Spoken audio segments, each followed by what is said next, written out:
नमस्कार मित्रों। जब भी हम मोटिवेटेड फील करते हैं और हमारे में कुछ कर दिखाने का जोश और जुनून बहुत ज़्यादा होता है, तब हम अपना गोल बनाते हैं और उस पर काम करना शुरू कर देते हैं। पहले कुछ दिन तो बहुत प्रोडक्टिव जाते हैं और हम अपना काफ़ी सारा काम भी पूरा कर लेते हैं, लेकिन धीरे धीरे वो दिन आने लगता है जब हमारा काम करने का मन नहीं करता। हम धीरे धीरे करके काम से दूर होते जाते हैं और देखते ही हमारी सारी कंसिस्टेंसी भी टूट जाती है और हम फिर से वही पहुंच जाते हैं जहां से हमने शुरू किया था। हम में से 99% लोग ऐसे ही जिंदगी जीते हैं। थोड़े से समय की मोटिवेशन, थोड़ी सी मेहनत और फिर वापस से वही पुरानी आदतों पे आ जाते हैं। यही रीजन है कि क्यों हमें कंसिस्टेंट रहना आना चाहिए। हमें अपना ध्यान कंसिस्टेंट रहने पर नहीं बल्कि अपने अंदर एक डिसिप्लिन बिल्ड करने पर होना चाहिए, क्योंकि एक डिसिप्लिन इंसान खुद ही हर वो चीज करता है जो उसे करना जरूरी है। डिसिप्लिन होने का मतलब है कि आप अपने काम को हर हाल में पूरा करते हो, चाहे उसको करने का आपका मूड हो या ना हो, तब भी आप उसे पूरा करते हो। एग्जाम्पल के लिए मान लीजिए आपने एक बॉडी बिल्डर को देखा, आप उसे देखकर पूर्ण तरह से मोटिवेट हो गए और आपने ऐसा ठान लिया अपने मन में कि मैं भी एक दिन ऐसी बॉडी बनाऊंगा। फिर आपने जिम लगाई और जिम जाकर आप बॉडी बनाना चाहते हो। आप जिम में जाते भी हो, लेकिन 1-2 महीने के बाद आपकी मोटिवेशन खत्म हो जाती है और आप जिम जाना बंद कर देते हो। लेकिन डिसिप्लिन ऐसा होना चाहिए कि चाहे आप किसी दिन जिम में जाकर एक्सरसाइज ना भी करो, लेकिन आपको जिम जाना है हर दिन और वहाँ पर 1 घंटा बिताना है। ऐसा करने पर आप थोड़ी एक्सरसाइज तो वहाँ कर ही लोगे और आपकी डिसिप्लिन यानी कंसिस्टेंसी भी बनी रहेगी और यही चीज आपको एक दिन सक्सेस दिलाता है। आप क्वालिटी टाइम बिताओ, स्पेशली उन दिनों पर भी जिन दिनों पर आपका काम करने का बिल्कुल मन नहीं करता, क्योंकि यही चीज आपको दूसरों से अलग बनाएगी। जहां दूसरे लोग एक पॉइंट के बाद काफी कंफर्टेबल होकर बैठ जाते हैं, वही आपके आगे एक गोल होता है जो आपको अपनी तरफ खींचता है। आपके पीछे अपनी पोटेंशियल को ना अचीव करने का डर बना रहता है, आपको उससे दूर अपने गोल की तरफ भगाने के लिए मोटिवेट करता है। दुनिया के सबसे बड़े बायोलॉजिस्ट में से एक जैक पैंगसेप ने अपने एक रिसर्च में ऑब्जर्व किया कि चूहे के दिमाग में मौजूद मोटिवेशन सर्किट कब सबसे ज्यादा एक्टिवेट होते हैं, क्योंकि हमारे दिमाग की फाउंडेशन भी एक एनिमलिस्टिक सर्किट से बनी है। तो दूसरे जानवरों की बिहेवियर को स्टडी करने से हम खुद की एक बायोलॉजिकल एंड साइकोलॉजिकल बिहेवियर्स के बारे में बहुत कुछ जान सकते हैं। तो उन्होंने देखा कि जब एक भूखा चूहा खाने को ढूंढ रहा होता है, तब साइंटिस्ट उसकी पूंछ पर एक स्प्रिंग लगाकर ये मेजर कर सकते हैं कि वो फिक्स्ड स्प्रिंग को कितनी फोर्स के साथ खींचता है। जितनी ज़्यादा फोर्स होगी उतनी ही ज़्यादा उस चूहे के अंदर अपने गोल तक पहुंचने के लिए मोटिवेशन क्रिएट होगा।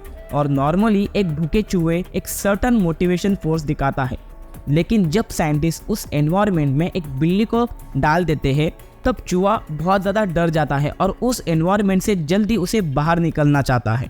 जितनी ज़्यादा फोर्स होगी उतनी ही ज़्यादा उस चूहे के अंदर अपने गोल तक पहुंचने के लिए मोटिवेशन होगा। और नॉर्मली एक भूखे चूहा एक सर्टन मोटिवेशन फोर्स दिखाता है, लेकिन जब साइंटिस्ट उस एनवायरनमेंट में एक बिल्ली को डाल देते हैं, तब चूहा डर जाता है और वो उस एनवायरनमेंट से जल्दी बाहर निकलना चाहता है। यहाँ हमारे लिए एक इंटरेस्टिंग बात यह है कि चूहा डरने के बाद और ज़्यादा मोटिवेट फील करता है और वो उस स्प्रिंग को और तेजी से खींचता है ताकि वो अपने खाने के पास और जल्दी पहुंच सके और अपना पेट भरने के साथ साथ अपनी जान भी बचा सके। इसका मतलब कंसिस्टेंट रहने और हमेशा मोटिवेटेड रहने और डिसिप्लिन रहने का सीक्रेट यही है, आप अपनी प्रेजेंट सिचुएशन से बाहर निकलना चाहते हो और एक बड़ा गोल जिसके बारे में सोचते ही आप इमोशनल हो जाते हो, आप उसकी तरफ बढ़ना चाहते हो, उसे अचीव करना चाहते हो। जब आप इस ढंग से समझ लेते हो, तब आपके लिए हर काम को करना बहुत इजी बन जाता है, क्योंकि आपको उसके अलावा कुछ दिखता ही नहीं है। आपको पता है कि आपके पास अपनी लाइफ को बेहतर बनाने का सिर्फ एक ही रास्ता है और आप कुछ भी करके अपने गोल तक पहुंचते हो। यही कहानी होती है हर उस इंसान की जो एकदम जीरो से स्टार्ट करता है। वो अपनी प्रेजेंट सिचुएशन से खुश नहीं होता है, तो वो उससे बाहर निकलने के लिए मेहनत करना शुरू कर देता है। उसके मन में एक सपना होता है जो उसके दिल में इस आग को जलाए रखता है और हाथ पैर मारने और स्ट्रगल करने के कुछ समय बाद वो सितारों के बीच चमक रहा होता है। हमें भी हमेशा मोटिवेटेड और कंसिस्टेंट रहने के लिए उस डरे हुए चूहे की तरह एक्ट करना चाहिए। यही वो पॉइंट होता है जहां आपकी मोटिवेशन पिक करती है। जबकि वो लोग जो इतने हार्ड वर्किंग नहीं होते हैं, वो थोड़ा बहुत अचीव करने के बाद ढीले पड़ जाते हैं या वो कंसिस्टेंट नहीं रह पाते हैं और एक्सक्यूज बनाते हैं। वो उस चूहे की तरह होते हैं जिसे लगता है कि उसे अपना गोल यानी खाना मिल चुका है और वो अब बिल्ली यानी किसी भी तरह की डेंजर से दूर एक सेफ एनवायरनमेंट में आ चुका है। अभी हम जानेंगे कंसिस्टेंट रहने की कुछ तकनीकें जिनको अपनाकर आप भी कंसिस्टेंट रह पाओगे। पहला है, हमें हमेशा इजी टारगेट सेट करना है।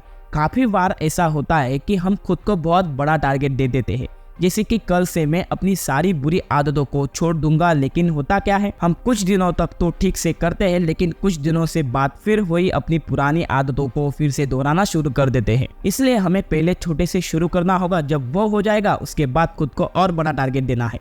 जब ये भी कंप्लीट हो जाए फिर और बड़ा टारगेट देना है। इसी तरह से अगर हम कोई भी काम करते हैं तो हम कंसिस्टेंट रह सकते हैं। दूसरा है, नेवर वेट। कभी भी कोई भी काम को करने के लिए बाहरी मोटिवेशन का इंतजार मत कीजिए, जैसे कि कोई मुझे आके समझाएगा, मोटिवेट करेगा तभी जाके मैं काम करना शुरू करूंगा। अगर आप हमेशा सही वक्त आने का इंतजार करते हुए रहोगे तो फिर याद रखना कि वो वक्त कभी भी नहीं आने वाला। इसलिए इंतजार करना छोड़ो और जो काम है उसे अभी से करना शुरू करो। तीसरा है कि एक ही वक्त में अपना पूरा काम कर डालो। एक टाइम में एक काम को खत्म करो। काफ़ी बार क्या होता है कि हम एक साथ काफ़ी सारी चीज़ों को लेकर करने के लिए बैठ जाते हैं, लेकिन एक भी काम पूरा नहीं कर पाते हैं। इसलिए एक टाइम पर एक ही काम को कीजिए, लेकिन उसे पूरी तरीके से ख़त्म कीजिए और उतनी ही चीज़ें अपने पास रखिए जितनी उस काम को करने में लगने वाली है। जो चीज़ें उस काम के रिलेटेड नहीं है उन्हें अपने पास भी मत रखिए। और अगर आप पढ़ाई करने के लिए बैठ रहे हो तो फिर एक ही बार में उस सब्जेक्ट को पढ़िए और ख़त्म कीजिए। और आपकी दिनचर्या में आप क्या क्या करने वाले हो ये एक इसे डायरी में लिखिए, जिसमें आपका पूरा शेड्यूल होना चाहिए, जिसमें आप लिखिए कि मुझे ये चीज़ें करनी है। और जब आपका पूरी दिनचर्या हो जाए, जब रात हो जाए, तो आप उसे चेक कीजिए कि आज आपने कितने % का काम पूरा किया है और कितने % का आज का काम नहीं हो पाया। एटलीस्ट आप 70% जो आपने चीज़ें लिखी है वो करने का पूर्ण तरह से कोशिश करें। इससे एक आप डिसिप्लिन व्यक्ति बनोगे और सक्सेस आपके हाथों में जल्दी आएगी। और अगर मेरा ये वीडियो आपको पसंद आएगा तो मेरे इस वीडियो को लाइक कीजिए और इसे सारे सनातन भाई बहनों के साथ शेयर कीजिए और मेरे चैनल को सब्सक्राइब कर बेल आइकन को जरूर ऑन कर दीजिए। हरि ओम तत्सत।